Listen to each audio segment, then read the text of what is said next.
Leitura do livro de Samuel. Meu Deus, é muito forte. A Bíblia é muito forte. Mas são muitos detalhes, né? A Bíblia é rica em detalhes. Aí alguns a gente precisa passar para conseguir prosseguir. Mas entrando agora aqui em Samuel, a gente começa a ver a história de Davi, né? E são muitas coisas importantes. Como é que vocês estão? Peguem um livro, apostila, Bíblia.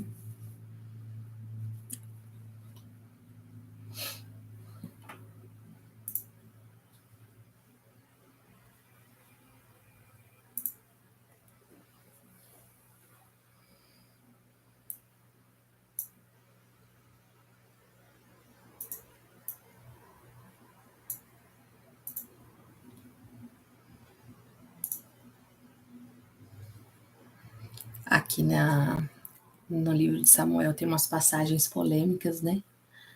E eu estava relendo, porque tem coisa que a gente aprende, a gente absorve o conteúdo, mas a gente não lembra dos detalhes, né? E para a gente ensinar, a gente precisa dar uma relembrada.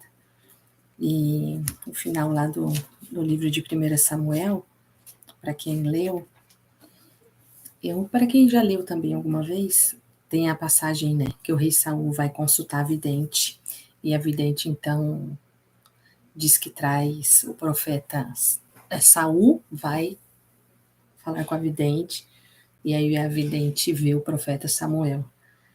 Aí é bem difícil, a gente tem que...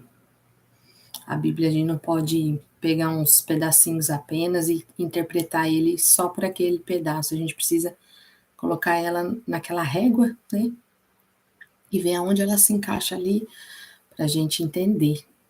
E tem coisas que não são fáceis. Aí, estava relembrando essa passagem, que sempre é dúvida. E uma dúvida é bem normal, porque é uma coisa bem diferente, né, de tudo que a gente vê na palavra.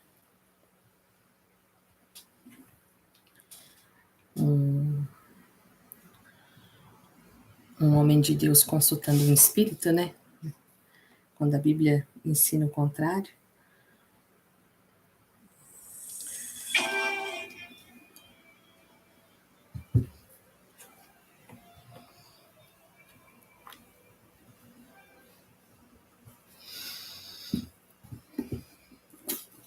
Vamos lá.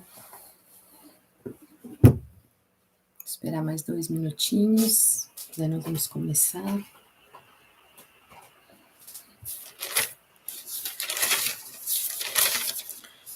Vocês conseguiram ler? Quem tá aí? Leu? Samuel. Hoje nós vamos ficar só em 1 Samuel. Eu dividi 1 Samuel numa aula, 2 Samuel na outra, porque é um livro bem extenso, bem extenso. São muitas histórias. Na verdade, é uma história grande, né? Mas com muitos acontecimentos. Vocês conseguiram ler? Como é que tá aí? Tem que ler, gente. Hoje eu vou dar uma dica boa para vocês lerem a Bíblia. Muito boa. Me ajuda muito. Acredito que pode ajudar vocês também.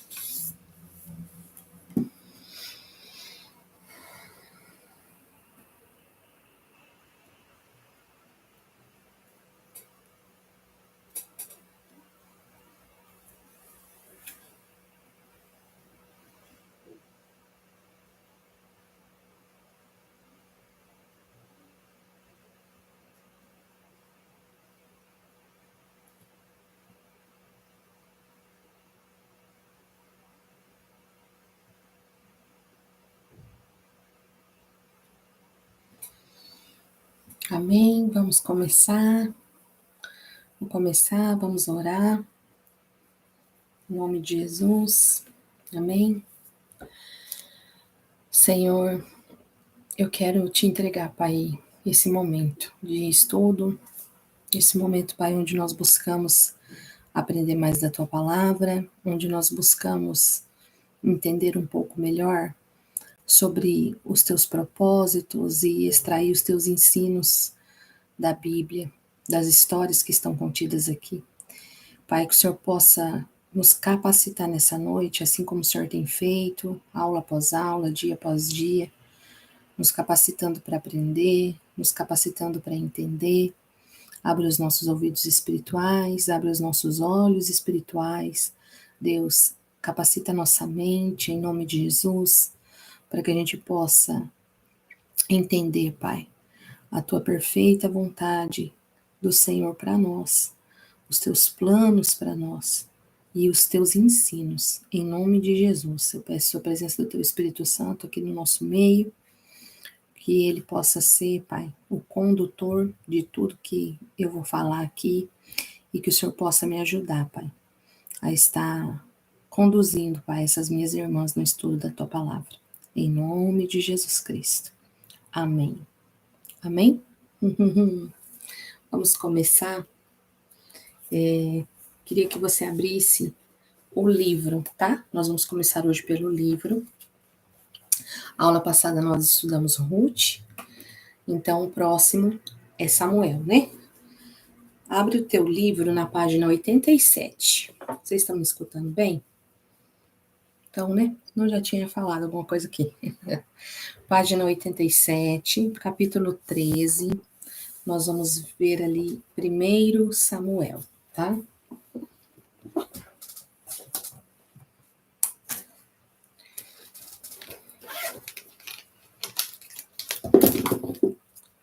Deixei para fazer umas... Sempre gosto de fazer umas anotações, porque às vezes quando a gente está aqui estudando, lendo, salta algumas coisas que a gente ainda não tinha percebido, então gosto de deixar as minhas canetas aqui pertinho de mim. Oxe, gente, acho que tava usando agora. Vamos lá. Então, abra o seu livro, capítulo 13, página 87, 1 Samuel. Os personagens principais, tá? Que aparecem nesse livro de 1 Samuel. Então, Eli, que é o sacerdote, né? Que aparece ali já no primeiro capítulo, no segundo capítulo, né? Com a história de Ana, Elcana. Depois vem Samuel, que é o personagem principal do livro e autor do livro, né? Samuel, filho de Ana, que depois vem se tornar profeta. Saul, então, o primeiro rei instituído em Israel. Jonatas, que é o filho de Saul. E aí, Davi. Davi aparece depois do capítulo 8, acho que é. A gente já vai ver Davi aparecendo. Então, esses são os personagens principais. Eli, Samuel, Saul, Jonatas e Davi. Sempre falo, tem mais personagens? Tem. Eu incluiria mais personagens principais aqui? Incluiria. Mas esses são os maiores. Então, assim, eles citam os maiores. A gente, para nós que somos mulheres e aprendemos com a palavra e procuramos ensino na palavra, Ana, né, a mãe de Samuel.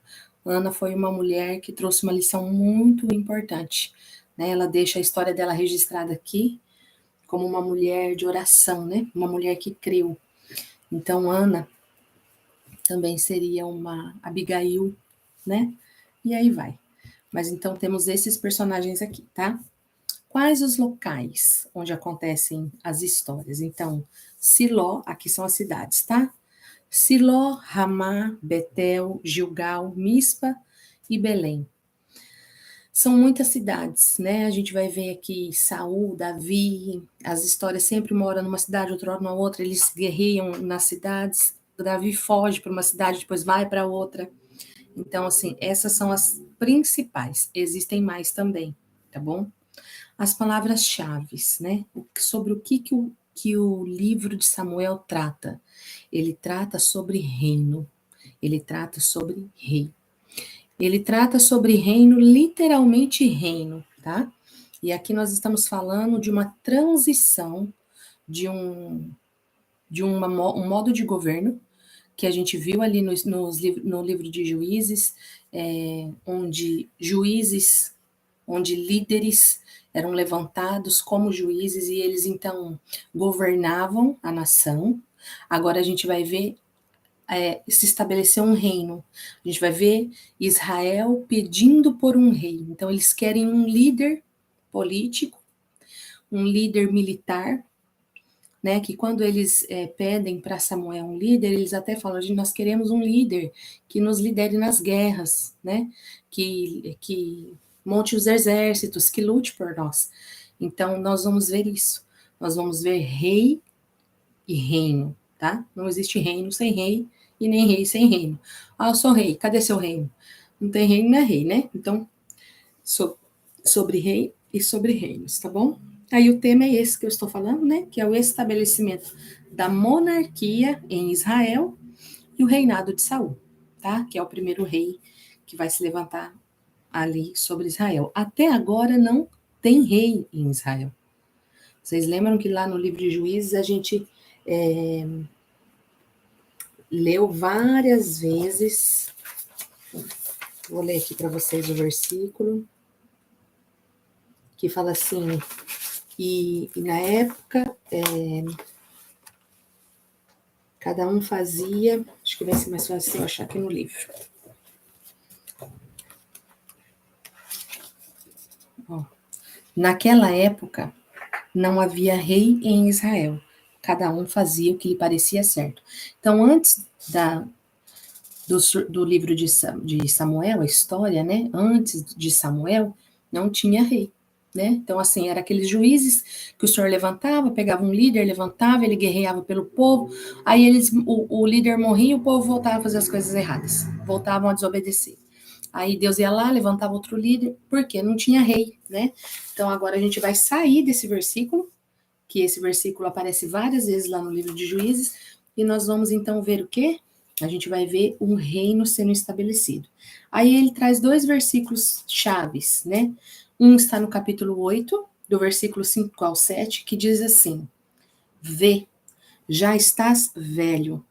Constitui-nos, pois, agora um rei sobre nós, para que nos governe como o tem todas as nações. Porém, esta palavra não agradou a Samuel.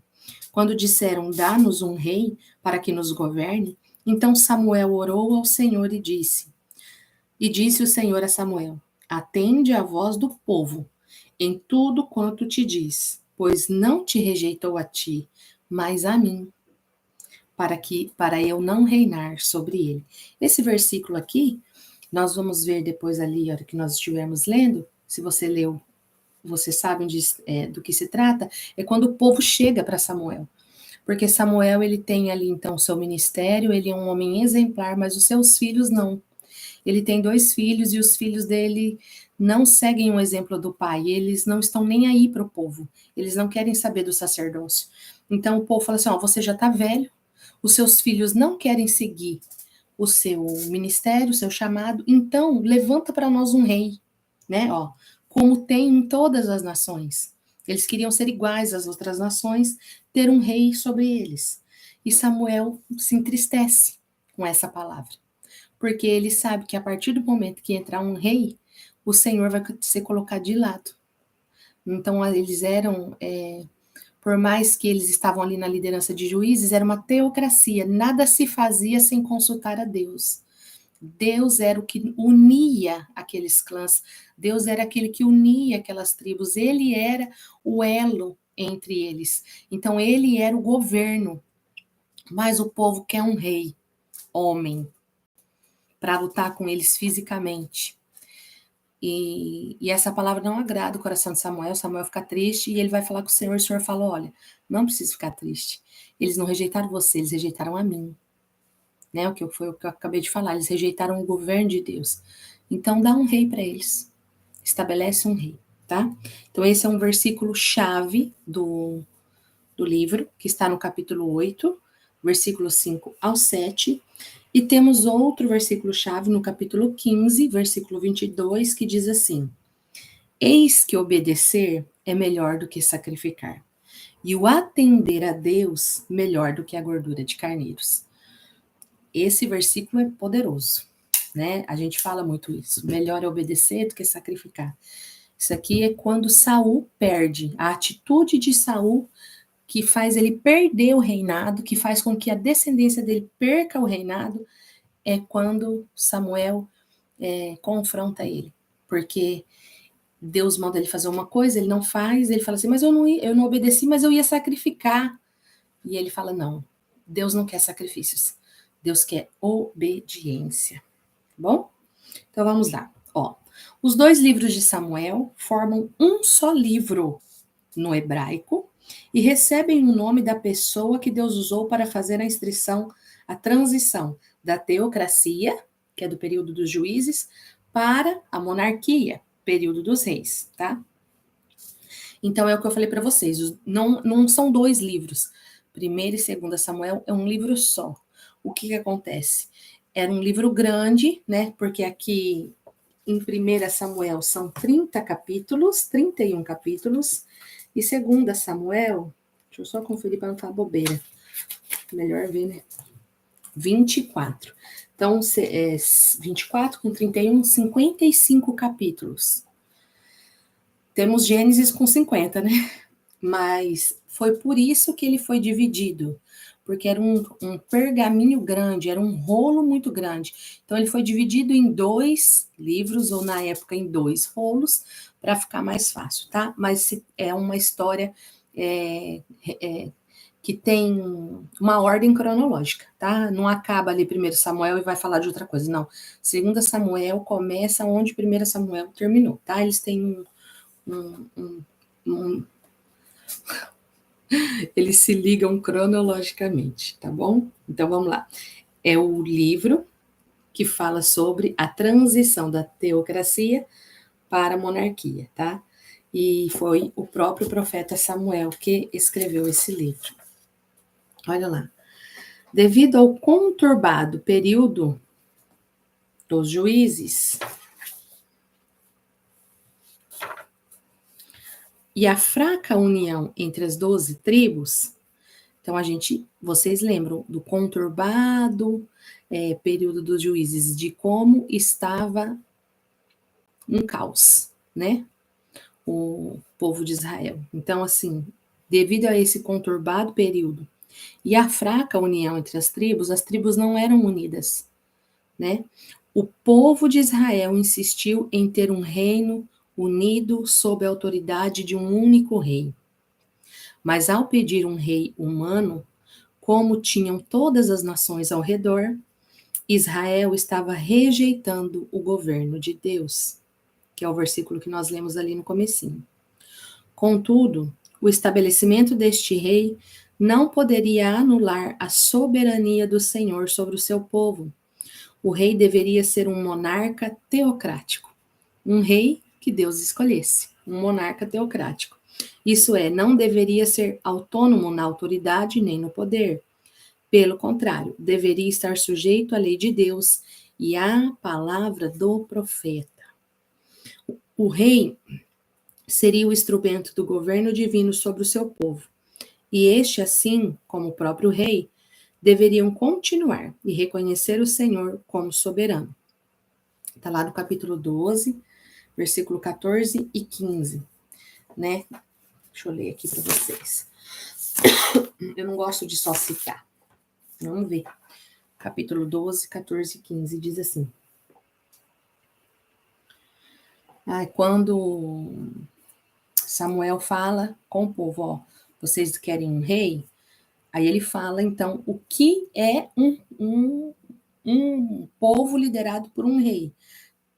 Se vocês, versículo 14 e 15, se vocês temerem, servirem e obedecerem ao Senhor e não se rebelarem contra suas ordens, e se vocês e o rei que reinar sobre vocês seguirem ao Senhor, o seu Deus, tudo irá bem. Todavia, se vocês desobedecerem ao Senhor e se rebelarem contra o seu mandamento, a sua mão se oporá a vocês da mesma forma como se opôs aos seus antepassados. Parece que a gente está ouvindo Moisés falar, né? Quando eu vejo Samuel dar as instruções, parece que você está vendo Moisés, depois parece que você está vendo Josué. Por quê? Porque o Senhor, ele não muda. O que ele quer do povo é obediência. O Antigo Testamento, ele se resume em obedecer a Deus. Obediência, bênção, desobediência, maldição. E a gente vai ver o povo, quando obedece, sendo abençoado, quando desobedece, sendo amaldiçoado, né? Ao ponto de irem para o exílio. Então, quando eu li essa passagem aqui, quando eu leio essa passagem de Samuel, eu falo, gente, parece Moisés, né? Moisés vivia falando isso para o povo, tá? Ó, nessa forma de governo, os ofícios das lideranças civil, rei, e religiosa, o sacerdote, foram separados. Então, agora, rei era uma coisa e o sacerdócio, a parte religiosa, era outra. Então, foi dividido, tá? O primeiro livro de Samuel retrata o estabelecimento da monarquia em Israel, que tem início nos últimos dias da época dos juízes, com o juiz e sacerdote Eli, que estava muito velho e fraco para refrear os próprios filhos. Termina com a morte trágica de Saul, numa batalha contra os filisteus. Os personagens principais do livro são o profeta Samuel, aqui no livro traz o seu nascimento, a sua vida e a sua morte, o rei Saul, vida e morte, o futuro rei Davi, chamado e perseguição, e eis o perfil de cada um deles. Aí agora nós vamos falar sobre um pouquinho de cada um. O livro começa com o nascimento de Samuel, né? Nós vamos ver ali a história de Ana e o estabelecimento do seu ministério, o desenvolvimento do seu ministério e aí a morte. Saul não, Saul ele já vai aparecer ali na história como um homem, né? Aos olhos humanos, um homem aprovado por Deus para poder exercer aquele chamado de rei, aí até a sua morte é retratado. E o futuro rei Davi, que é o seu chamado, quando Samuel vai lá na casa de Jessé, unge ele, e a perseguição, aqui no primeiro livro, tá? Depois no segundo livro a gente já vê um pouquinho mais de Davi. Então vamos ler o que o livro traz aqui sobre esses 3 personagens, para a gente poder entrar daí na apostila, tá? Olha lá, Samuel. Samuel nasceu sobre a promessa de Deus, e o significado do nome Samuel é aquele que Deus ouve. Ainda criança, quando servia no tabernáculo em Siló, ouviu de Deus a condenação sobre a casa do sumo sacerdote Eli. Samuel foi o último dos juízes, no capítulo 7, 15 a 17. Então, assim, ele morreu e ficou então Samuel, tá? Só depois que vem Saul. Então, Samuel, ele foi o último, vamos dizer assim, o último líder nesse formato do livro dos juízes, tá? E é o primeiro dos profetas. Ele era profeta, na verdade, o Senhor o chamou, né, o consagrou para o ministério, e nesse período ele liderou o povo. E quando ele entrega, então, ele chama, né, Saul ali para o reinado e estabelece ele rei, agora ele é só o profeta, tá? O poder de governo já está na mão de Saul. Ó, embora ele não fosse da linhagem de Araão, né, araônica, sucedeu Eli no ofício sacerdotal. Isso significou uma mudança da parte de Deus, que substituiu o sacerdócio, que estava corrompido. Vocês lembram como os levitas corromperam, os descendentes de Arão corromperam? Eles estavam corrompidos. Deus, então, agora substitui esse sacerdócio, que era esse povo, né, pelo ministério profético. Pelo ministério profético. Talvez por isso Samuel enfatizou mais a obediência do que os sacrifícios da lei mosaica. Tá? No começo, quando a gente está estudando ali a lei, quando a gente está com Josué, Juízes, a gente vai ver muito bater na tecla de lei, né? Os sacrifícios, as atitudes. E agora? Agora, quando o Senhor traz o ministério profético, isso muda um pouquinho, né? Então agora ele vai pedir obediência. Não que antes não pedisse, né, obediência, mas assim, ele vai enfatizar que é melhor obedecer a lei do que ter que sacrificar. Porque Moisés ensinou a obediência e ensinava os sacrifícios que tinha que ser feito para eles serem perdoados, para eles serem limpos. E agora? Agora ele vai bater mais na tecla de obedeçam. É melhor obedecer do que ficar sacrificando, né? Sacrificando. Sua principal missão foi organizar o reino. Ele ungiu os 2 primeiros reis de Israel, Saul e Davi. Ele era um homem de oração, profunda piedade e discernimento espiritual, chegando quase à estatura do próprio Moisés, quase, tá? Aí nós temos essas 2 referências que falam sobre isso. Quero ler com vocês. Salmo 99.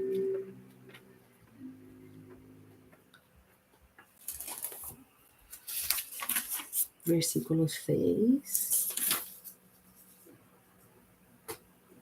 Salmo 99, versículo 6 diz assim, ó. Moisés e Arão estavam entre os seus sacerdotes, Samuel entre os que invocavam o seu nome. E eles clamavam pelo Senhor, e ele lhes respondia. Quer dizer, estava aqui o profeta, eu não sei se esse salmo é um salmo de Davi, mas parece que Moisés, falando de Moisés e Arão, aí ele vem e fala de Samuel, tá?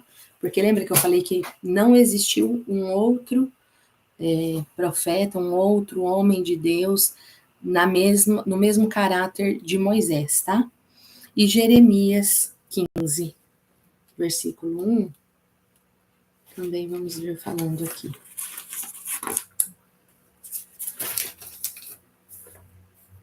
Então o Senhor me disse, ainda que Moisés e Samuel estivessem diante de mim intercedendo por este povo, eu não lhes mostraria favor.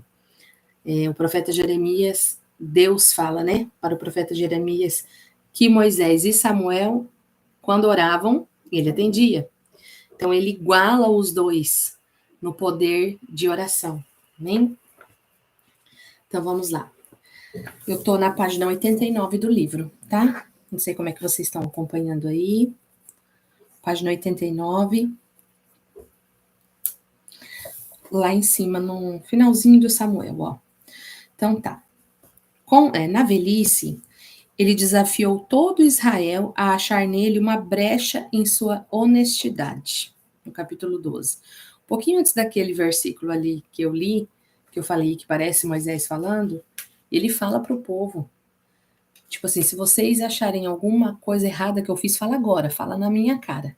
Ele colocou o caráter dele à mesa. Tipo assim, ele não tinha nada a esconder. E ele teve uma vida para servir a Deus e ao povo. Então ele coloca, ó, a vida dele para que as pessoas pudessem achar uma brecha de desonestidade. E ninguém acha, né? Com o sacerdócio, como o sacerdócio estava quase todo corrompido, parece que ele iniciou as escolas para profetas, com uma espécie de freio moral para reis e sacerdotes. Ele foi o primeiro profeta, né? O primeiro homem nesse caráter de profeta. E o que a gente precisa entender? O profeta, aqui, ele surge, e aí surge o rei, né?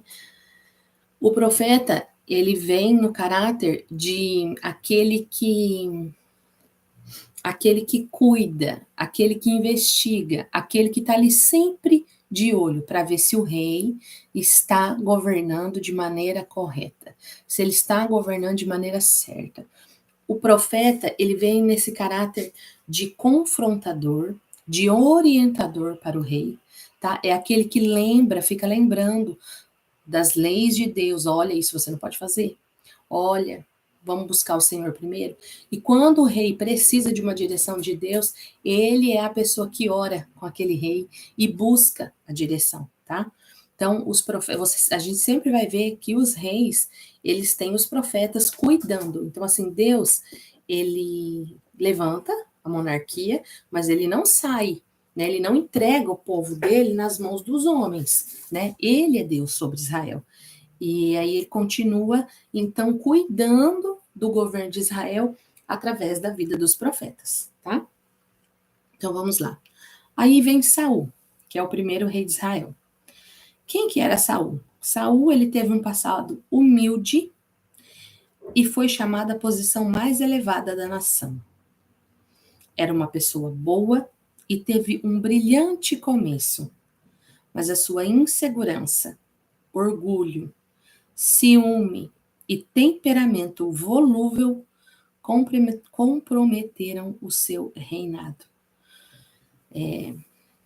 Olha essas qualidades, vamos dizer assim, esses traços de personalidade. Uma pessoa insegura, orgulhosa, ciumenta, temperamento volúvel, uma pessoa instável, tá? Foram essas coisas que comprometeram o reinado de Saul. O que atrapalhou o reinado de Saul? Foi a sua própria personalidade.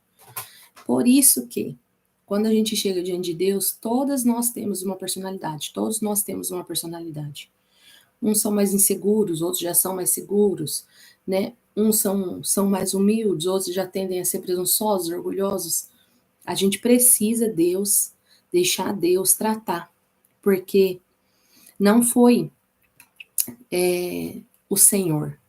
O Senhor não escolheu tirar ele. Foi ele mesmo. Foram as falhas que ele tinha no caráter dele, né? Insegurança, orgulho, ciúme. E esse temperamento volúvel é aquela pessoa assim que ela é o zetamano, mas tô dizendo, sabe? É aquela pessoa que não tem uma estabilidade sentimental, emocional. Então isso comprometeu o reinado dele. A precipitação dele em Gilgal, oferecendo sacrifícios no lugar do sacerdote, e a desobediência na guerra contra os amalequitas, que é aquele versículo lá que eu li para vocês no começo, resultam na sua rejeição. Depois disso, o seu declínio foi rápido, sendo possuído por um espírito maligno e escravizado por suas paixões carnais. Fala sério. Perseguiu implacavelmente a Davi e quase matou seu próprio filho Jonatas.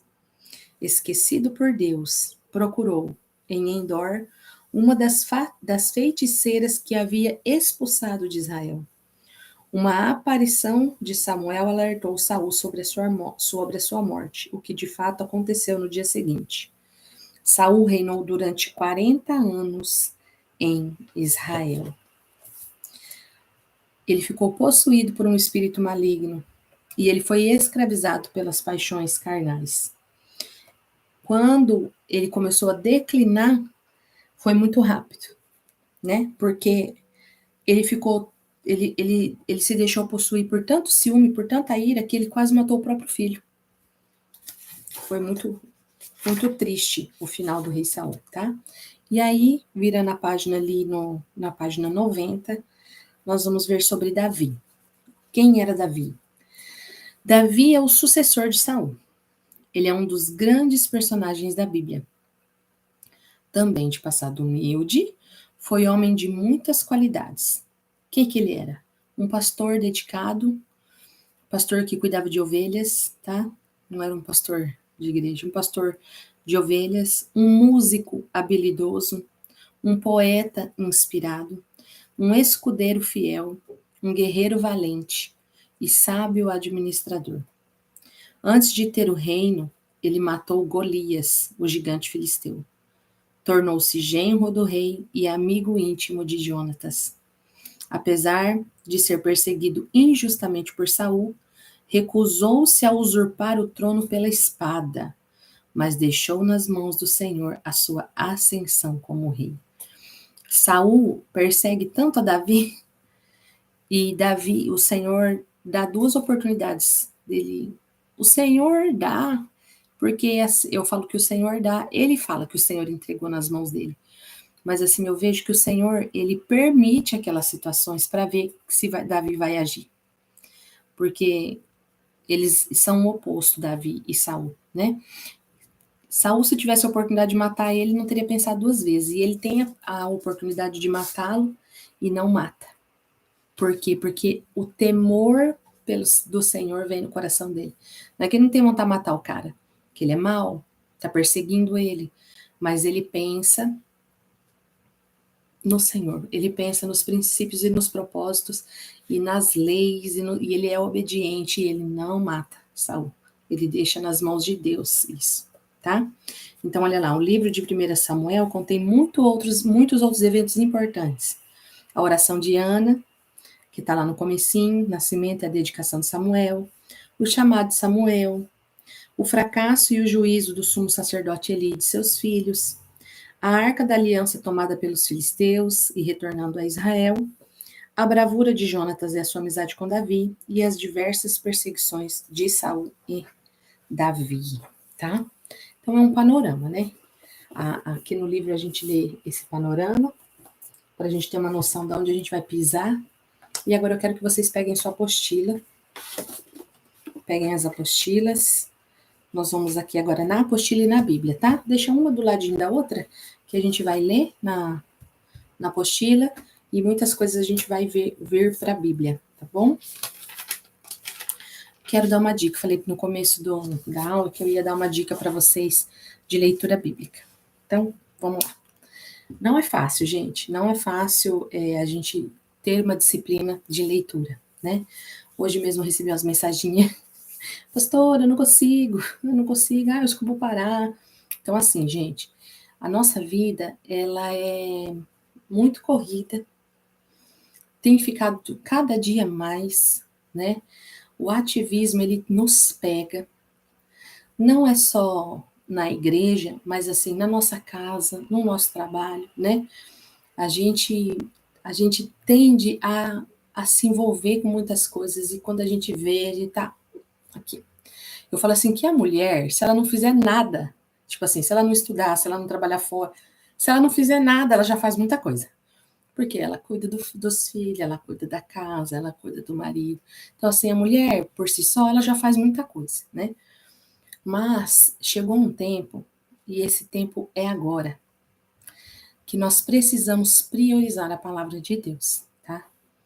Não é para assustar ninguém, mas é para alertar, né? O mundo, ele caminha para dias muito difíceis, e a gente não sabe até quando a gente vai ter oportunidade, né, de estudar, de estar aqui online, falando livremente, né?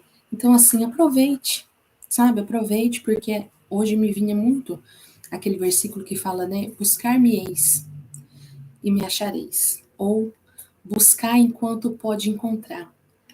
O Senhor, ele está disponível, mas ele não vai ficar disponível para sempre. Quando ele estava ali na casa de Lázaro, né? Marta e Maria, Marta correu fazer as coisas e Maria ficou ali nos pés. E Marta não estava fazendo nada de errado. Eu sei que vocês não estão fazendo nada de errado. Eu sei que todas têm uma rotina muito pesada, algumas mais, outras menos, mas assim, é preciso ficar aos pés, né? Jesus, ele ficou pouquíssimo tempo com Maria e Marta. Eu acho que a Bíblia não relata, certo, isso, mas assim, quantas vezes ele deve ter ido na casa de Maria e Marta, e aí elas tinham trabalho todo dia. Você vai ter louça todo dia, roupa todo dia, almoço todo dia, filho. Todo dia a gente tem serviço. Todo dia. Tem que parar esse serviço para. Não, não tem.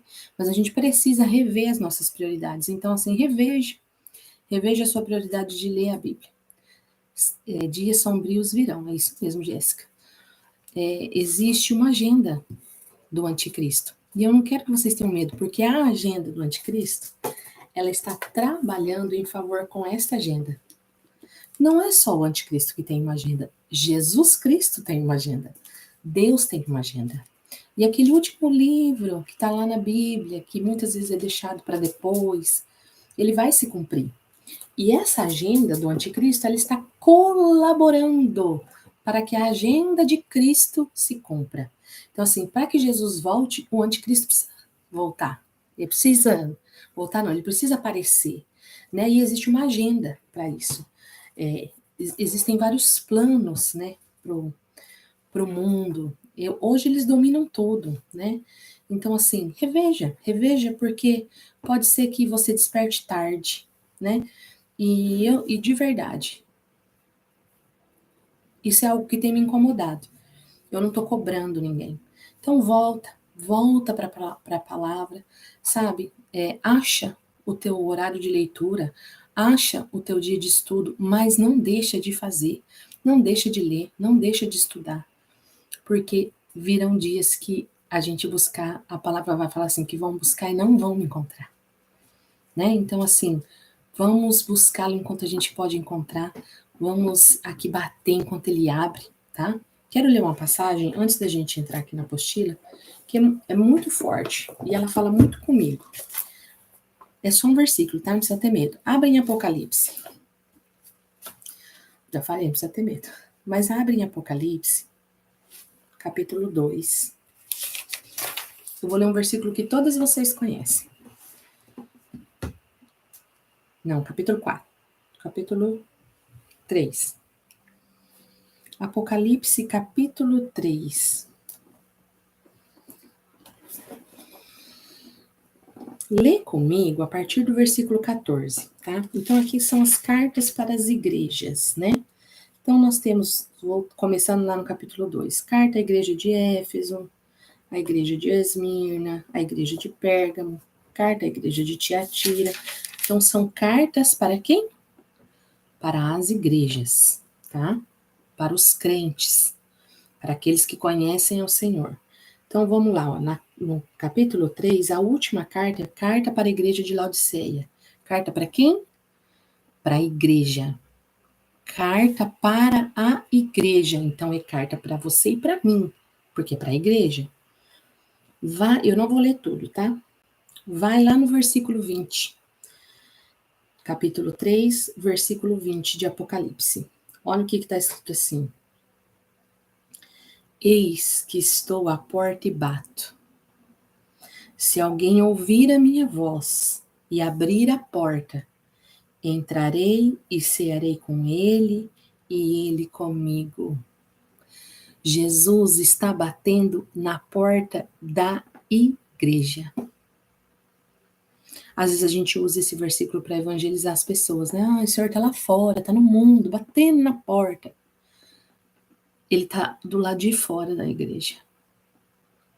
Então, às vezes você é igreja, né? Você é cristã, você é crente. Só que o Senhor está do lado de fora. Ele não tem sentado na mesa com você. Quando ele fala assim, ó, eis que estou à porta e bato, quer dizer, ele quer entrar. Se alguém, não são todos que vão ouvir, se alguém ouvir a minha voz, eu entrarei e cearei com ele. Cear, comer, a mesa é comunhão. Você não senta numa mesa para comer com desconhecido, a não ser que seja num lugar assim, tipo, obrigatório. Mas você vai comer num shopping, tá lá numa praça de alimentação. Você não procura uma mesa que tem um desconhecido e senta lá. Não, você senta com a pessoa que você foi, se você não tiver ninguém, você senta sozinha. É ou não é? Então a mesa é um lugar de comunhão, você senta ali de frente, um olhando para o outro. O Senhor quer isso com você. Ele quer sentar na mesa, ele quer comer com você, ele quer conversar com você. E como que a gente faz isso com o Senhor? A gente faz isso em todos os momentos do nosso dia, né? Mas a gente faz isso pegando a palavra e sentando e orando e lendo, tá? Então, assim, tudo isso é para me dar uma dica de leitura bíblica. Hoje eu queria reler, né, Samuel, e eu não estava com muito tempo, eu só tinha o período da tarde. E deu para ler o período, deu para ler o capítulo, deu para ler o livro todo de 1 Samuel no período da tarde. O que vocês vão fazer? Pode ser que você já tenha, tá? Você vai baixar um aplicativo no seu celular da Bíblia, tá? Eu tenho esse aqui, ó, Holy Bible, tá? Eu não sei se é todos, mas esse aqui eu gostei demais, porque eu já fazia isso no computador, mas no computador é aquela voz mecânica, que você sabe que as palavras são gravadas, né? Aqui não. Aqui a pessoa, esse aplicativo, a leitura, ela é feita com entonação. Então hoje o que eu fiz? Hoje eu não tinha muito tempo.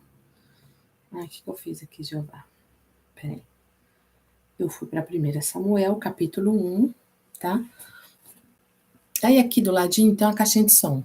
Aqui, ó, primeiro ícone. Aí você clica. Primeiro livro de Samuel, capítulo 1. Os pais de Samuel. Havia um homem da tribo de Efraim chamado Eucana, que vivia na cidade de Ramá, na região montanhosa de Efraim. Eu não tenho tempo para ler a Bíblia. Não tô falando que é para só escutar assim porque a gente se perde. O que eu fiz? E isso vai te ajudar muito. Você pega a tua Bíblia.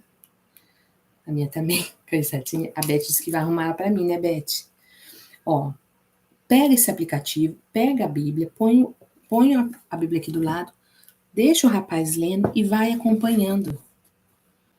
Põe um fone, se você preferir, eu coloco o fone, vou acompanhando. Gente, rende muito.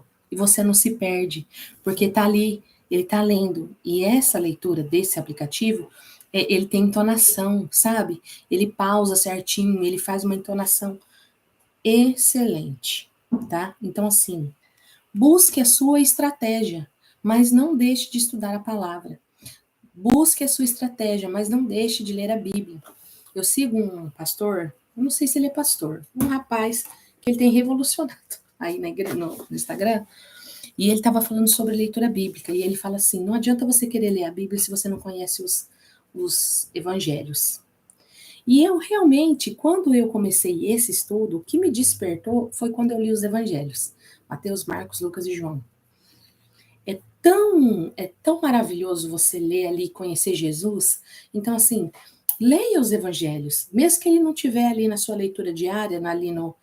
Faça uma meta. Leia, gente. Gente, dá para ler numa tarde. É que eu, graças a Deus, estou no momento que eu estou podendo investir nisso. Então, eu sento terça e quarta, que é os dias que eu dou aula, não faço mais nada da vida. Eu fico só lendo Bíblia e estudando, terça e quarta. Então, assim, é muito bom. Mas se você não tem esse tempo, divide ali, sabe? Pega uma semana para ler Mateus, Marcos, Lucas, João, lê de novo, até todas aquelas histórias e aquelas parábolas, elas não serem decoradas, mas elas serem conhecidas por você. Como é que você fala que você é evangélico? Você nunca leu os evangelhos? Não dá, gente, tem que ler, tá? Então, assim, por que eu tô falando isso? Porque fica muito mais fácil. Então, agora a gente vai ler a apostila, eu sei onde está na Bíblia, porque eu li, né? Então, assim, eu leio, eu vou fazendo minhas anotações, vou pôr nos coisinhos, eu acho uns versículos importantes que eu falo, gente, olha, não lembrava que estava aqui em Samuel, que é um versículo que, ó, hoje mesmo, a gente vai chegar lá, mas, ó, um versículo que a gente ama aqui em casa, que fala sobre Ebenezer, né? Até aqui nos ajudou o Senhor. Ó, capítulo 7, versículo 11. Não, versículo 12. Então Samuel pegou uma pedra e a ergueu entre Mispa e Sem e deu-lhe o nome de Ebenezer, dizendo, até aqui nos ajudou o Senhor. Estava aqui, eu não lembrava que estava aqui em Samuel e a explicação e porquê do Ebenezer. Então, assim, isso aqui, esse tipo de conhecimento, eu não consigo passar para vocês aqui na aula. Tem que ser na mesa com Jesus, tem que ser um tete ali com o mestre, e isso vai entrando dentro de vocês, tá? Então, assim, gente, por favor, não abandone o mais importante. Abandona outras coisas, mas não abandone o estudo da palavra. Sabe, não se enfia num monte de coisa e abandona o estudo da palavra. E pensa assim, o ano que vem eu leio a Bíblia. O apóstolo Paulo falou assim, vocês não devem falar, amanhã vou ali, amanhã vou lá. Vocês não sabem. Ele fala assim, se Deus permitir, você vai. Então, às vezes, você está deixando para ler a Bíblia o ano que vem, Jesus vai voltar para você até o ano que vem.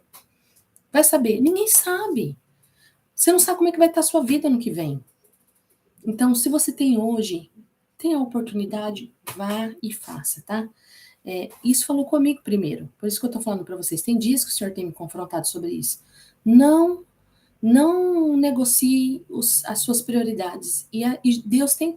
Não, pastora, Deus é prioridade na minha vida. Mas você não lê a Bíblia. Então, como assim Deus é prioridade na sua vida? Não tem outro meio. Você precisa ler, você precisa saber. E hoje conversei também com uma aluna aqui do curso, que ela falou assim, ai, pastor, eu tô com dificuldade porque, assim, a leitura para o estudo não é uma leitura corriqueira, tem que... realmente, você tá vendo?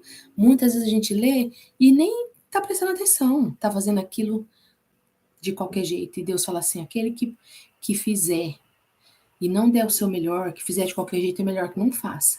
Então, assim, realmente, para você ler e estudar, você tem que estar prestando atenção, você tem que anotar, você tem que voltar. Quantas vezes eu leio um capítulo inteiro e falo, minha cabeça foi, aí volta, lê o capítulo. Então, assim, isso exige tempo, isso exige energia do teu corpo, isso exige sacrifício da tua parte, tá? Então, não negocie seu tempo com Deus. Não negocie seu tempo de leitura. Não negocie. Porque ninguém pode passar isso para você, tá? Ficou a dica. A dica braba, né, professora braba? Mas não é, gente. É pelo bem, tá? Pelo bem de vocês. Então, vamos lá. Vamos para a apostila, tá? Então, a gente vai ver algumas coisinhas aqui parecidas com o que a gente leu no livro, mas vamos seguindo, tá bom? Então, lá, ó, 1ª e 2ª Samuel, apostila, página 10, tá? Deixa sua Bíblia aberta aí do lado no livro de 1ª Samuel. E aí, o que a gente achar legal, assim, precisar ir na Bíblia, a gente vai ler na própria Bíblia. Olha lá, então, são 2 livros separados em nossas Bíblias modernas, mas essa divisão se deve simplesmente ao tamanho do pergaminho, foi o que já falamos, né? Ele foi originalmente escrito com uma história coerente. Aqui vamos abordar o 1º livro de Samuel. Então, é isso. O 1º e o 2º Samuel, eles se completam, tá? São histórias coerentes. Então, 1ª Samuel. Depois que Israel foi resgatado da escravidão do Egito, eles fizeram um pacto com Deus no Monte Sinai e finalmente chegaram à Terra Prometida. E ali Israel deveria ser fiel a Deus e obedecer aos mandamentos da aliança. Antes do livro de Samuel, os juízes mostraram como o povo falhou feio nessa tarefa. Foi um período de caos moral e mostrou a necessidade de Israel por líderes sábios e fiéis. Então, aqui é um pano de fundo, tá? Como que o povo chegou aqui, né? Nessa parte onde está Samuel? Eles tinham saído do Egito, Deus levou eles para a Terra Prometida, e a única coisa que eles tinham que fazer, obedecer os mandamentos da aliança. Era só isso. E eles fracassaram, né? O livro ali de Juízes e também o livro de Ruth nos mostra como estava a situação do povo. E aí a gente vê, então, a necessidade que Israel tem por líderes sábios e fiéis, tá? O livro de Samuel fornece uma resposta para essa necessidade. A história do livro de Samuel se concentra em 3 personagens principais: o profeta Samuel, o rei Saul e o rei Davi. Todos esses 3, Samuel, Saul e Davi, eles fazem a transição de Israel de um grupo de tribos governadas por juízes para um reino unificado governado pelo rei Davi em Jerusalém. Então, além de sair da teocracia para a monarquia, eles têm o desafio de fazer com que essas tribos se unam, tá? Eles agora precisam entender, porque quando eles eram tribos separados, mesmo que na mesma terra, eles não tinham essa unidade. E agora, com o nascimento do rei, da monarquia ali, então, unindo todo esse povo, eles vão formar um povo só, tá bom? O livro de Samuel, ele tem um design fascinante. E ele tem essa história desses 3 personagens juntos em 4 partes, tá? Então, o livro de 1 Samuel é dividido na história de Samuel, do capítulo 1 ao 7, a história de Saul, do capítulo 8 ao 31, a história de Davi, do capítulo 1 ao 20, já de 2 Samuel, e o epílogo, que está lá no 2 Samuel, no capítulo 21 ao 23. Davi, ele entra ali a partir do capítulo 8, se eu não me engano.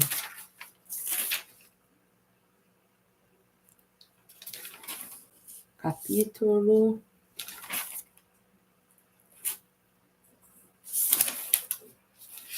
Peraí. No capítulo 16, tá? Então, no capítulo 16, a gente já vê Davi aparecer na história, mas não como um rei. Ele é ungido, mas Saul ainda é rei, né? Então, assim, lá no capítulo 1 de 2 Samuel, a gente vai ver Davi sendo levantado rei, tá? Então, aqui, de acordo com a apostila, nós vamos seguindo aqui e a gente vai parando e lendo a Bíblia, tá? Ainda ali na página 10, sobre Samuel. Vamos lá. A primeira parte aí tá cenário, mas é segmento, tá? Essa palavra foi digitada errada. Hoje eu fui lendo e falei, gente, não é isso, tá? Aí eu achei a palavra. Então, a primeira parte é um segmento do caos seguido do livro de Juízes. Então, assim, tá vindo do livro de Juízes, é um segmento daquele livro, tá? E somos apresentados a uma história tocante de uma mulher chamada Ana, que está triste porque nunca conseguiu ter filhos. E pela graça de Deus, ela finalmente tem um filho chamado Samuel.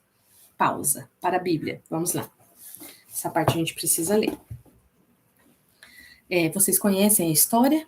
Se não conhecem, vão ler, né? Agora a Bíblia, depois dessa bronca.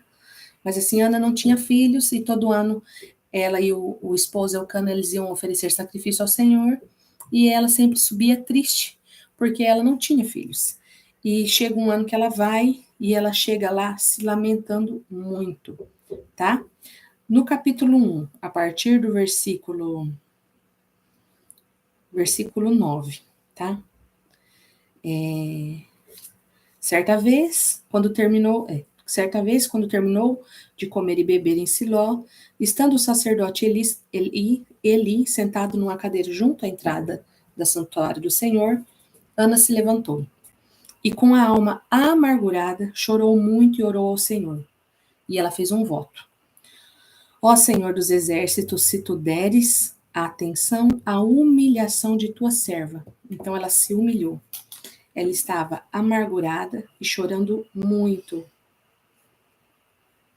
Se deres atenção à humilhação de tua serva, se lembrares de mim e não esqueceres da sua serva, mas lhe deres um filho, então eu o dedicarei ao Senhor por todos os dias da sua vida, e o seu cabelo e sua barba nunca serão cortados. Capítulo 13. Como Ana orava silenciosamente, seus lábios se mexiam, mas não se ouvia sua voz. Então Eli, o sacerdote, pensou que ela estivesse embriagada, e ele repreende ela, achando que ela está embriagada, tá? Mas ela diz que não, lá no versículo 15, que ela é uma mulher muito angustiada. Então, Eli fala assim, no versículo 17, Eli respondeu, vá em paz, e que o Deus de Israel conceda a você o que você pediu. E a palavra diz que ela já saiu da presença ali de Deus, e ela já não estava mais tão abatida, tá? Esse é o contexto. Então, assim, ela estava triste porque nunca conseguiu ter filhos, e pela graça de Deus, ela finalmente tem um filho chamado Samuel. Voltei para a apostila. Em alegria, ela canta um poema lindo, incrível, no capítulo Deus. E o poema é de como Deus se opõe ao orgulhoso e exalta os humildes. Ana passou muita humilhação, porque Penina tinha muitos filhos e ela não tinha nenhum. E Penina estava sempre humilhando ela. E quando o Senhor, então, dá um filho para ela, e ela devolve aquele filho, a palavra fala assim que depois que ela desmamou, ela leva o menino até Eli, e ninguém desmamava aqui criança com 6 meses, tá? Desmamava a criança com uns 4 anos, 5 anos. E aí ela leva esse menino lá pro profeta Eli, ela faz um cântico. Abre a sua Bíblia no capítulo 2. Na minha está escrito a oração de Ana, mas é o cântico de Ana, também pode ser dito, tá? Ela, então, canta esse poema, ou ora esse poema, que diz assim, meu coração exulta no Senhor minha força é exaltada. Minha boca se exalta sobre os meus inimigos, pois me alegro em tua libertação. Não há ninguém santo como o Senhor, não há outro além de ti, não há rocha alguma como o nosso Deus. Não falem tão orgulhosamente, nem saia da tua boca tal arrogância, pois o Senhor é Deus sábio e é Ele quem julga os atos dos homens. O arco dos fortes é quebrado, mas os fracos são revestidos de força. Os que tinham muito agora trabalham por comida, mas os que estavam famintos agora passam fome, não passam fome. A que era estéril deu à luz 7 filhos, mas a que tinha muitos filhos ficou sem vigor. O Senhor mata e preserva a vida. Ele faz descer a sepultura e dela resgata. O Senhor é quem dá pobreza e riqueza. Ele humilha e exalta. Levanta do pó o necessitado e do monte de cinzas ergue o pobre. Ele os faz sentar-se com príncipes e lhes dá lugar de honra, pois os alicerces da terra são do Senhor. Sobre eles estabeleceu o mundo. Ele guardará os pés dos seus santos, mas os ímpios serão silenciados nas trevas. Pois não é pela força que o homem prevalece. Aqueles que se opõem ao Senhor serão despedaçados. Ele trovejará do céu contra eles. O Senhor julgará até os confins da terra. Ele dará poder ao seu rei e exaltará a força do seu ungido. Conforme o livro vai caminhando e a história vai acontecendo, a gente vê que esse cântico de Ana é profético, né? Porque ela que já fala, né, do rei ungido, que Deus levantaria um rei para o seu povo, e fala do homem orgulhoso que será abatido. Né? Eu acho que eu escrevi disso aqui na apostila, ó, o poema sobre como, apesar das tragédias e do mal humano, Deus está trabalhando os seus propósitos na história, e também de como Deus, um dia, erguerá um rei ungido para o seu povo. Agora, o poema de Ana foi colocado aqui no começo do livro para apresentar esses temas chaves de que veremos ao longo da história, como na seguinte: Samuel cresce e se torna um grande profeta e líder para o povo de Israel, ao mesmo tempo que os filisteus sobem ao poder e se tornam arqui-inimigos para o povo de Israel. Então, aqui a gente vai ter o chamado de Samuel, que é uma passagem importante também de vocês lerem. Não vamos ler ela aqui, mas é quando ele está dormindo ali com o sacerdote Eli, e ele ouve, né? Samuel, Samuel, e ele acorda e corre lá no Eli. Estou aqui. E ele fala, não te chamei, volta a deitar. E isso acontece 3 vezes até que Eli fala, quando você ouvir isso de novo, fala. Responde, fala que o teu servo ouve. Porque ele fala, o Senhor está querendo falar com você, né? E ele fala isso, e o que Deus traz para Samuel é o que ele ia fazer com a família de Eli. Os filhos de Eli, de acordo aqui com a palavra, depois da oração de Ana, começa a falar das maldades dos filhos de Eli, que eles roubavam o povo, roubavam a oferta, a carne do povo, eles dormiam com as mulheres que serviam no tabernáculo, e o Senhor fala, Eli, você não está fazendo nada, você não fez nada para corrigir seus filhos. Então, a sua descendência não vai mais me servir. E os seus 2 filhos vão morrer no mesmo dia. Então, Deus dá um decreto. E quando o Senhor chama o menino, Samuel, ele fala exatamente isso. Ó, no capítulo 3, versículo 11, é quando o Senhor fala com Samuel. E ele fala assim, ó, o Senhor disse a Samuel, vou realizar em Israel algo que fará tinir os ouvidos de todos os que ficarem sabendo. Nessa ocasião, executarei contra Eli tudo o que a família dele fez contra mim, do começo ao fim. Pois eu lhe disse que julgaria sua família para sempre, por causa do pecado dos seus filhos, da qual ele tinha consciência. Seus filhos se fizeram desprezíveis, e ele não os puniu. Por isso, jurei à família de Eli, jamais se propiciarão pela culpa da família de Eli, mediante sacrifício ou oferta. Quer dizer, não haveria propiciação, sacrifício para perdão dos pecados da família de Eli, porque ele sabia e não puniu os filhos, e não ensinou os filhos, tá? Então, olha lá, Samuel, tô na apostila. Samuel cresce, se torna um grande profeta, e líder para todo o povo de Israel. Ao mesmo tempo, os filisteus sobem ao poder e se tornam arqui-inimigos para o povo de Israel. E é nessa batalha crucial,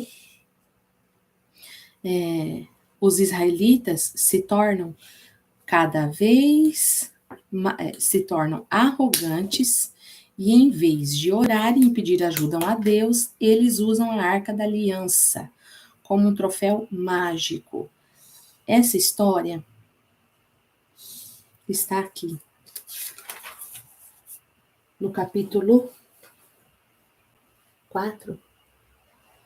No capítulo 4. Em vez do povo orar e pedir vitória e direção para o Senhor, para a batalha, o que eles fazem? Eles mandam buscar a Arca da Aliança. Fala, traz a Arca da Aliança aqui. Como se a Arca da Aliança fosse um troféu, algo mágico que fosse fazer por eles. E nesse período, eles perdem a Arca, porque os filisteus roubam a Arca da Aliança, tá? Olha lá. E por causa da presunção arrogante deles, Deus permite que Israel perca a batalha e a Arca da Aliança é roubada. Então os filisteus pegam a arca e colocam no templo do seu deus Dagom. Essa passagem eu quero ler com vocês. É tremendo aqui. Abre a Bíblia, Samuel, 1 Samuel capítulo 5. Vamos ler aqui. O que acontece? Os filisteus, eles roubam a arca. E eles levam a arca, então, para a cidade deles, em Asdod e Ecrom. E chegam ali e falam assim, não vai colocar isso aqui? Vamos colocar junto com as coisas religiosas, né? Então, vamos colocar no templo. Só que eles adoravam o deus Dagom. E olha o que acontece. Então, eles levam, capítulo 5, tá? Versículo 1. Depois que os filisteus tomaram a arca de Deus, levaram de Ebenezer para Asdod e a colocaram dentro do templo de Dagom, do lado da sua estátua. Quando o povo de Asdod se levantou na madrugada do dia seguinte, lá estava Dagom, caído com o rosto em terra, diante da arca do Senhor. E eles levantaram Dagom e o colocaram de volta em seu lugar. Mas na manhã seguinte, quando se levantaram de madrugada, lá estava Dagom, caído com o rosto em terra, diante da arca do Senhor. Sua cabeça e mãos tinham sido quebradas e estavam sobre a soleira. Só o seu corpo ficou no lugar. Por isso, até hoje, os sacerdotes de Dagom e todos que entram em seu templo, em Asdod, não pisam na soleira. Depois disso, a mão do Senhor pesou sobre o povo, afligindo-o com tumores. E aí Deus vem. Aonde eles levam a arca, Deus leva a maldição. Chega a maldição. Aí eles ficam com medo e começam a levar a arca de cidade para cidade.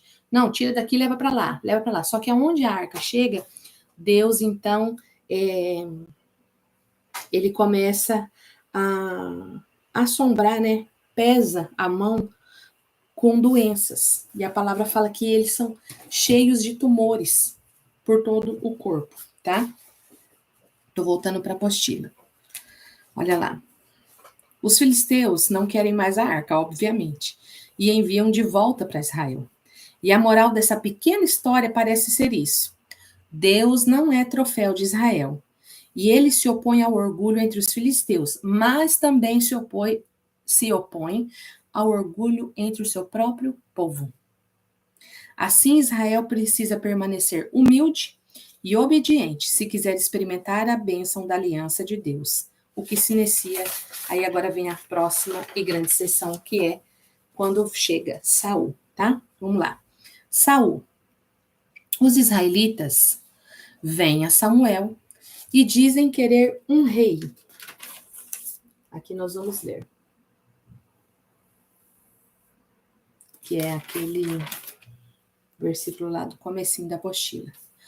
Os israelitas vêm a Samuel e dizem querer um rei, como todos os outros povos, e pede para que ele vá encontrar um para eles. Samuel, que está irritado, consulta Deus.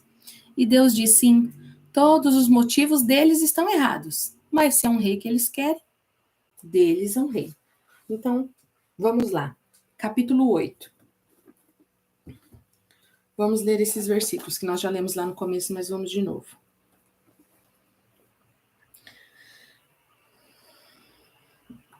Versículo 6, diz assim, ó. Quando, porém, disseram, dá-nos um rei para que nos lidere. Isso desagradou a Samuel. Então ele orou ao Senhor. E o Senhor respondeu, atenda tudo que o povo está pedindo. Não foi a você que rejeitaram, foi a mim que rejeitaram como rei. Assim como fizeram comigo neste dia, o que os tirei do Egito até hoje, abandonando-me e prestando culto a outros deuses, também estão fazendo com você.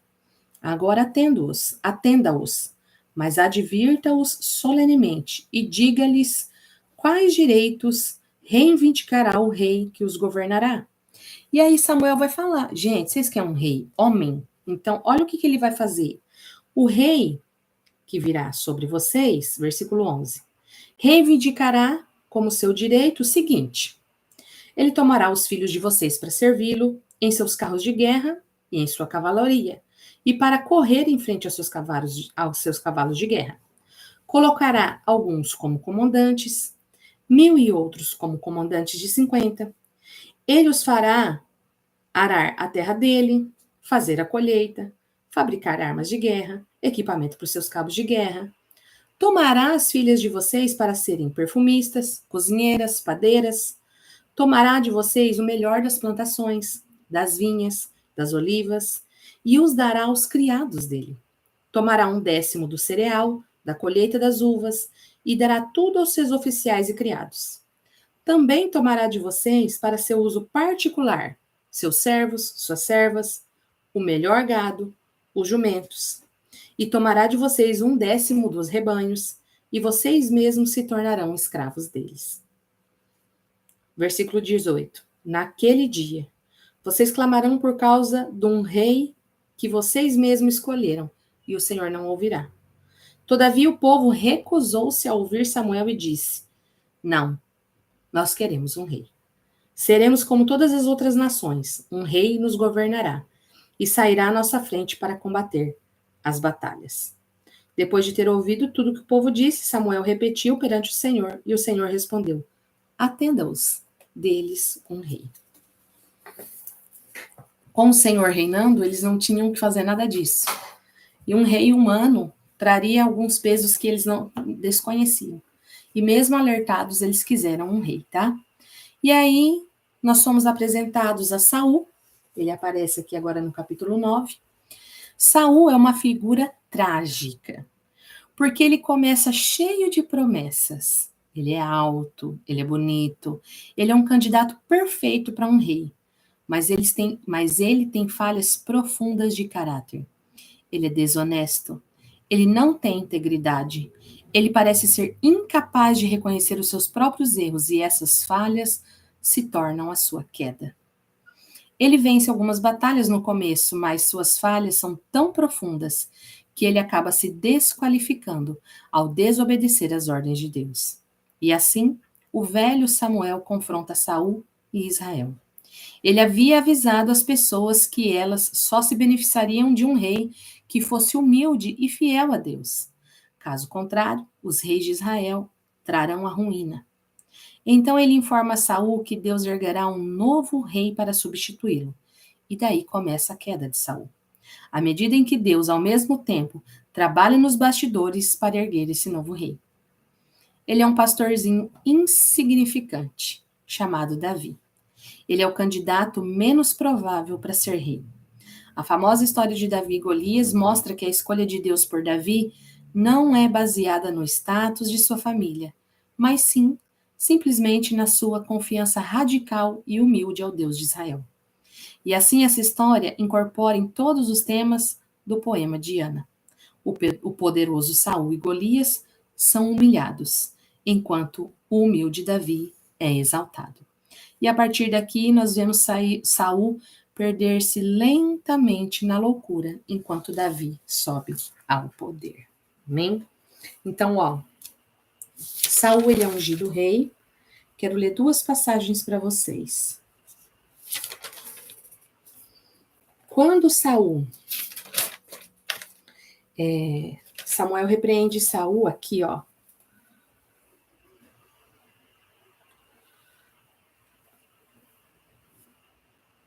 Deixa eu ver a partir de que versículo. Saul está numa guerra e ele manda chamar Samuel. Porque, como eu falei para vocês, os reis buscavam os profetas para uma direção de Deus. E ele estava ali numa batalha e ele queria saber o que era para fazer. E Samuel não chega. E ele, muito antecipado, ele foi lá e ofereceu sacrifícios. Mas só o sacerdote, o profeta, no caso, poderia fazer isso. E ele vai lá e faz. Ó, no capítulo 13, versículo 9, fala assim: ele ordenou: traga-me o holocausto e os sacrifícios de comunhão. Saul então ofereceu o holocausto. Quando terminou de oferecê-lo, Samuel chegou. E Saul foi saudá-lo. E respondeu Samuel: o que você fez? Saul respondeu: quando vi que os soldados estavam se dispersando e que você não chegava no prazo estabelecido e que os filisteus estavam reunidos em Miquimás, pensei: agora os filisteus me atacarão em Gilgal. E eu não busquei o Senhor. Por isso, senti-me obrigado a oferecer o holocausto. Disse Samuel: você agiu como um tolo. Desobedeceu ao mandamento do Senhor, o seu Deus, o que deu a você. Que tivesse obedecido, ele teria estabelecido para sempre o seu reinado em Israel.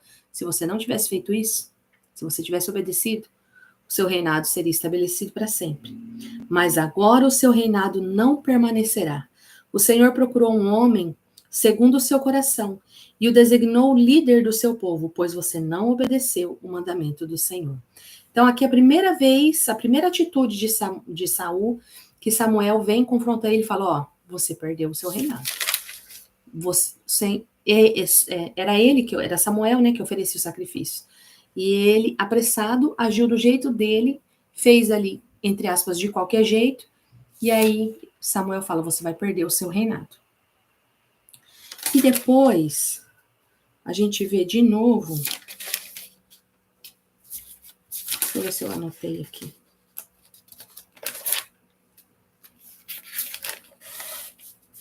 Eu anotei tanta coisa, gente, que eu não acho as coisas que eu anotei, mas eu vou ver. Ele vai lutar contra os filisteus, e a ordem é para que ele mate e destrua todo o povo. E a palavra fala que ele poupou, né? Os seus servos pouparam os animais gordos, pouparam o gado, a ovelha, e estava descendo, que é o versículo que a gente leu lá no começo. Deixa eu ler aqui.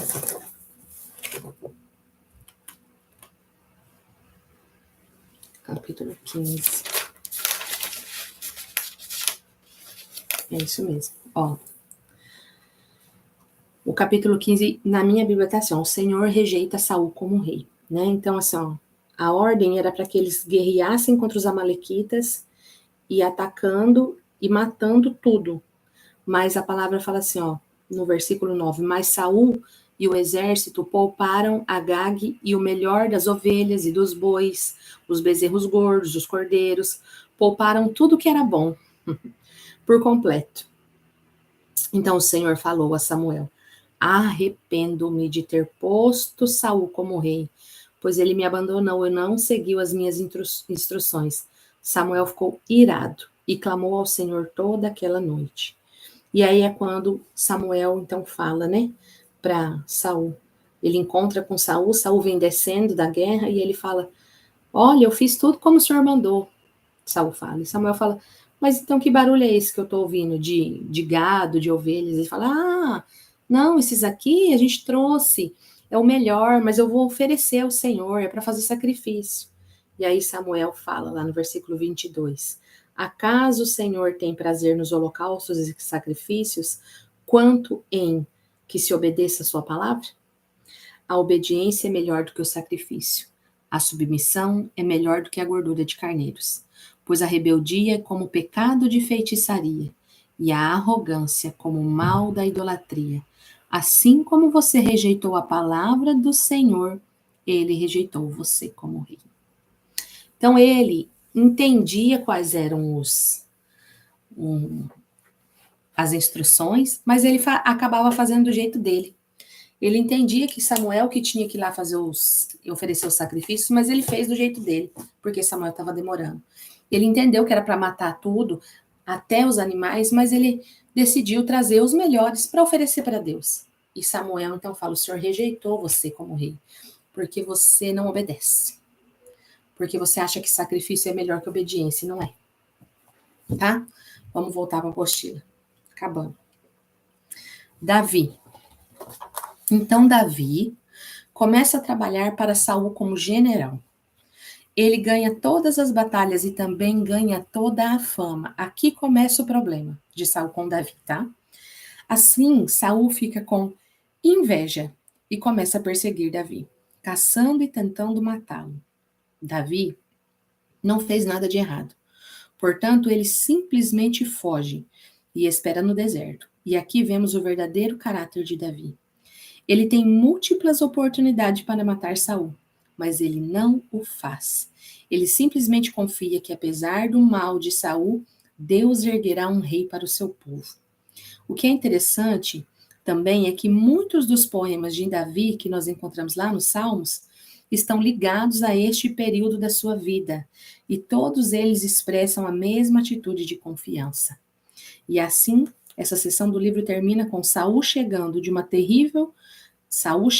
uma terrível morte após perder uma batalha com os filisteus.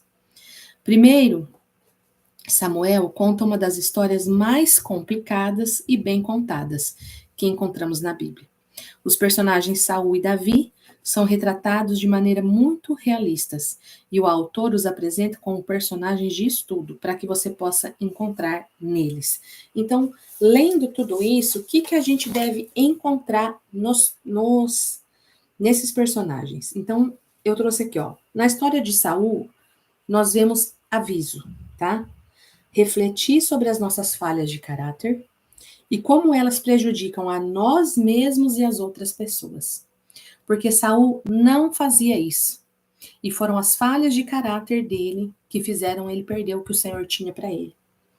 E com a ajuda de Deus, nós precisamos nos humilhar e lidar com o nosso lado obscuro para que a história de Saul não se torne a nossa. Se nós não deixarmos o Senhor tratar aquelas falhas de caráter que nós lemos ali no livro, né? Que eu falei ali no começo. Nosso livro traz aqui, ó. Davi era inseguro, orgulhoso, ciumento e de temperamento volúvel. Se nós não nos humilharmos e deixarmos Deus tratar as nossas falhas, pode ser que não sejam essas as suas falhas, as minhas falhas, mas pode ser que sejam exatamente essas, né? Insegurança, orgulho, ciúme, medo. Se nós não deixarmos o Senhor tratar, nós acabaremos como Saul, perdendo o chamado de Deus para as nossas vidas, tá? E simplesmente passando por essa terra e não cumprindo, não vivendo a plenitude do que Deus tinha para nós, tá bom? E Davi? Davi já nos traz outra coisa, né? Davi, ó, ele é um exemplo de confiança, paciência no tempo de Deus em nossas vidas. Quando ele teve todos os motivos para pensar que Deus o abandonou, ele não pensou assim. Ele é um exemplo a ser seguido. Porque quantas vezes Saul tentou matar? Ele era perseguido aonde ele ia, e você não vai ver ele duvidando do Senhor. Amém? E apesar do mal humano, Deus está trabalhando em favor do seu povo, humilhando os arrogantes e exaltando os humildes. E como é fácil ser arrogante. As pessoas, às vezes, se acham tão humildes. A pessoa mais arrogante é aquela que fala, não, sou humilde. Então, assim, o Senhor, ele trabalha abatendo os arrogantes e exaltando os humildes. Essa semana ele estava conversando com uma amiga e a gente falando sobre... Ela perguntou algumas coisas aqui, né, gente, sobre nós, da igreja que a gente está indo, e ela falando também lá de um evento que ela foi numa igreja, e a gente tá falando sobre a humildade, né? Sobre a simplicidade, na verdade. E eu falei, nossa, eu fui aqui tão simples, e me constrangeu. E a simplicidade, ela era um caráter muito forte de Cristo, né? Ele era muito simples, ele era Deus, dono de todas as coisas, o Deus encarnado, e ele foi o homem mais simples que passou por essa terra, né? Ele não tinha luxo, ele pousava onde abria as portas para ele comia o que entregavam para ele lavou o pé dos discípulos, sendo Deus, se humilhou. E às vezes nós, que não somos nada, somos tão arrogantes, né? A gente não quer sentar num lugar mais para trás, a gente quer sentar lá na frente. A gente acha ruim quando a gente se sente esquecido ou quando a gente se sente diminuído, né? E isso é arrogância, né? Então, assim, nós precisamos reconhecer esses erros e deixar Deus tratar, né? Aceitar que a gente tem isso e deixar Deus tratar, porque senão nós seremos abatidos. Ou a gente se abate ou Deus nos abate. Então é melhor a gente se abater e reconhecer do que Deus abater, né? Então essas são lições valiosíssimas que nós tiramos aqui de Samuel e Davi, tá? Samuel, Saul e Davi, né? Mais Saul e Davi. Amém, gente? 9 horas em ponto. Semana que vem daí a gente vai continuar a história de Davi, né? Na última história aqui do livro de Samuel, aqui do 1 Samuel, numa das últimas histórias aqui de Saul, capítulo 28, fala que ele consultou uma médium, e é sobre isso que eu estava estudando aqui antes da gente entrar. Eu vou deixar lá no grupo de WhatsApp para vocês, porque assim, essa passagem, ela é bem intrigante, né? Porque fala que Saul procurou uma médium, e os médiums, esses que consultavam espíritos, eles tinham sido expulsos de Israel. Mas quando Samuel morre e ele se vê ali sem quem ter para recorrer, ele vai atrás dessa médium. E aí aparece aqui, tá? Então eu só quero pontuar algumas coisas para que vocês possam entender. Ele vai procurar a médium porque ele quer uma orientação, né, sobre o que fazer, porque ele também estava em guerra e queria saber o que ele deveria fazer. E a mulher fala assim, ó, vejo um ser que sobe do chão. A mulher viu. Ele perguntou, qual a aparência dele? Quer dizer, Saul não estava vendo. A mulher só que viu, tá? Então, ó, vejo um ser que sobe do chão. Ele perguntou, qual a aparência dele? Ela disse, um ancião que veste um manto está subindo. Aí Saul ficou sabendo que era Samuel, inclinou-se e prostrou-se. E aí ele fala, é Samuel. Então, assim, a Bíblia fala que Satanás, ele se disfarça em anjo de luz. E nós vamos ver aqui, ó, em vários lugares na Bíblia, sobre essa prática que chama-se necromancia, que é a prática de consultar espíritos mortos, como na Bíblia ela é, tanto no Antigo Testamento, como no Novo Testamento, como ela é contestada, né? Falando que não se deve fazer isso, né? Na verdade, a gente não tem acesso ao espírito de ninguém que está morto. A palavra fala que quem morreu descansou, né? A gente não tem acesso. E Saul aqui, ele já tinha sido rejeitado. Então, esse tal Samuel, ele vem e fala tudo o que Saul já sabia. E tudo o que Deus já tinha falado. Então, assim, esse Samuel, que é um espírito, ele não traz nada novo. Ele simplesmente usa das falas do próprio Deus e de Samuel, quando ele estava vivo, para falar para Saul, né? Então, tipo assim, ele não traz nada novo, ele simplesmente fala, porque Deus, Samuel, quando estava vivo, tinha falado para ele que o Senhor tinha então tirado o trono dele, que os descendentes dele não reinariam mais sobre Israel, que o Senhor tinha rejeitado ele como rei, e esse espírito aqui se dizendo, Samuel, diz as mesmas coisas, tá? Ele não diz nada de novo. Então, isso aqui não é o Samuel, não é o profeta Samuel. O profeta Samuel não voltou. Ah, pastor, mas como é que você sabe? Lembra que eu falei que a Bíblia, ela não pode se contradizer. Então, em nenhuma outra passagem bíblica a gente vê profeta voltando dos mortos para falar. A gente não vê nenhuma instrução para fazer isso. Pelo contrário, a gente vê Jesus repreendendo quem faz isso. A gente vê Deus falando sobre os pecados da feitiçaria, da necromancia, matando esse povo, exterminando. Então a gente tem que ter esse olhar, tá? E a Bíblia fala assim, ó. Aqui mesmo, Samuel, quando a gente vai ler, fala assim, e procuraram um vidente. E daí tem uma explicação, fala assim, ó.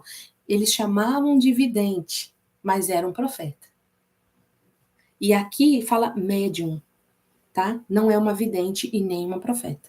É uma médium, né? É uma pessoa oposta ao ministério profético. Não tinha nada a ver com o ministério sacerdotal. Tá bom? Eu vou deixar essas anotações que eu fiz aqui lá no grupo. E aí, quem que tiver interesse, pode estar lendo lá, tá bom? Vamos orar? Vamos orar para terminar, para entregar esse tempo. Pai, nós te adoramos, te amamos e te agradecemos por esse tempo. Te agradeço, Pai, por cada uma que esteve aqui comigo, presente, me ouvindo, Senhor, aprendendo mais de Ti. Te louvo também pelas que ainda vão ouvir. Aonde essa aula for chegar, que o Senhor possa abençoar da mesma maneira, Pai. Em nome de Jesus. Que o Espírito continue essa boa obra. A minha oração nessa noite é para que o Senhor, Pai, desperte as tuas filhas para a leitura da palavra.